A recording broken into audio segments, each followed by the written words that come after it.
Shalom, shalom.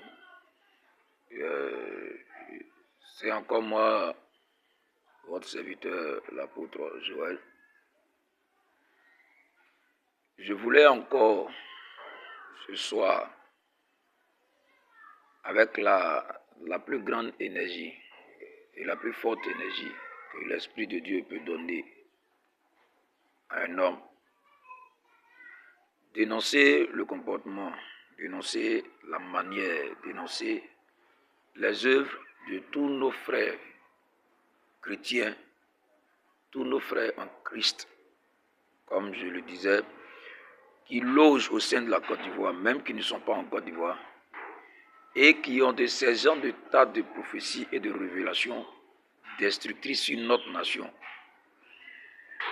déclarant des milliers de morts, des bains de sang de part et d'autre, et tellement que ce trouble a pris le cœur des innocents. Chacun essaie de se morfondre, chacun essaie de fuir, chacun essaie de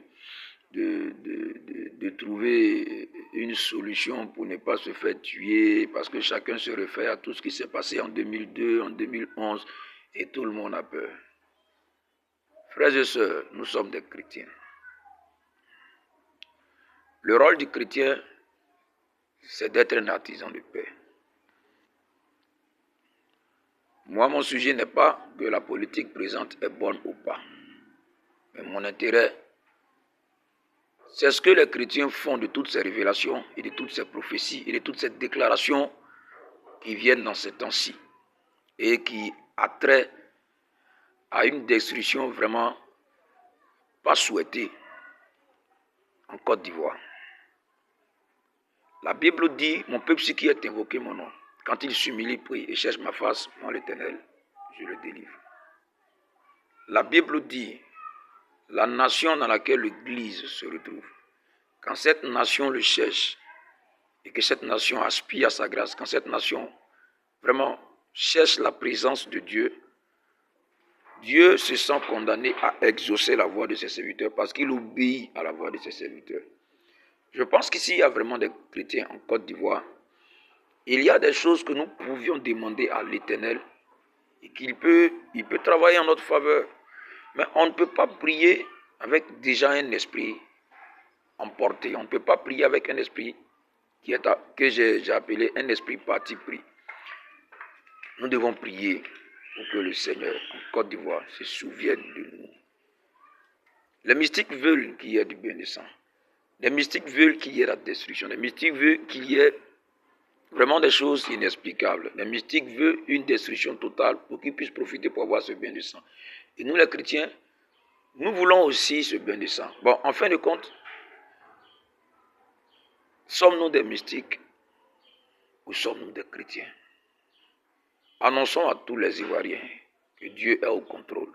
Créons des organisations, des mouvements de prière, dans les villages, dans toutes sortes d'actions. Cette nation appartient à Dieu. Je l'ai dit ici en décembre que cette nation devait être appelée une nation de paix. Quand je l'ai dit, j'ai été blâmé parce que tout le monde voyait la guerre. Et pas plus tard qu'en janvier et février, tout le monde était témoin que la Côte d'Ivoire était élevée au rang d'une nation de paix. Je vous le dis et je vous le répète. Dieu est dans cette nation. Il ne permettra jamais que son patrimoine soit détruit pour essayer de combler le désir d'un particulier quelconque. Dieu aime cette nation. C'est pourquoi toutes ces révélations, tout ce que nous entendons, est une occasion pour nous de montrer que nous avons un Dieu qui a le dernier mot. Dieu peut changer les données, mais pas de la manière dont nous voulons, pas de la manière dont nous pensons, mais la manière dont Dieu peut le faire si nous le demandons. Moïse a dit à Dieu, Seigneur, si tu ne marches pas avec nous, efface mon nom du livre de vie. Je pense que quelqu'un dans cette nation présentement peut faire cette déclaration à Dieu, peut parler à Dieu, peut interpeller Dieu, peut faire quelque chose avec le Seigneur que nous avons choisi et qui est le maître du monde, créateur du ciel et de la terre. Vraiment, c'est un sujet tabou, mais je pense que beaucoup d'hommes ne veulent pas le comprendre correctement. Mais nous sommes des artisans de paix. Prions, parlons à Dieu, invoquons, rendons grâce Mais par-dessus tout, prions. Dans nos communautés, prions le Seigneur. Dans tous les lieux que nous avons, parlons à Dieu. Car il a dit que je mets une différence entre celui qui me sait et celui qui ne le fait pas. Que le nom du Seigneur soit béni. Que sa grâce soit dans vos maisons. Que sa grâce soit dans vos cœurs. Ne vous laissez pas corrompre par un sujet quelconque. Ne vous laissez pas abandonner par une politique quelconque. Dieu est dans sa parole. Et à part sa parole, il n'y a aucun lieu où il peut être. Ne pensez pas que je suis politicien, je suis de Gbagbo, je suis de Bédier, bon, autant pour moi. Je suis de Thiam, je suis d'Ado, va changer quelque chose dans notre nation. Parce que pendant que nous pensions à ça, l'Église se meurt. Il y a un revers spirituel dont l'Église doit vraiment faire preuve. Et ce revers spirituel-là a été atteint parce que nous sommes tous lancés dans une politique où nous pouvons même confier ça à l'Éternel et gérer ça correctement. Dieu est au contrôle. Je le dis et je le répète. Que Dieu fasse que dans cette nation, que les différents désirs, les souhaits des politiciens, les souhaits de toutes ces personnes mystiques ne soient pas atteints. Mais que Dieu fasse de sorte que nous ne puissions pas encore courir comme nous l'avons fait en 2002 du moins, comme nous l'avons fait en 2011. Que Dieu permette que nous ne puissions pas courir comme cette nation le fait toujours quand il y a des campagnes, quand il y a des périodes électorales. Que Dieu nous soutienne et que cette année, qu'il y ait vraiment cette marque de différence dans cette nation.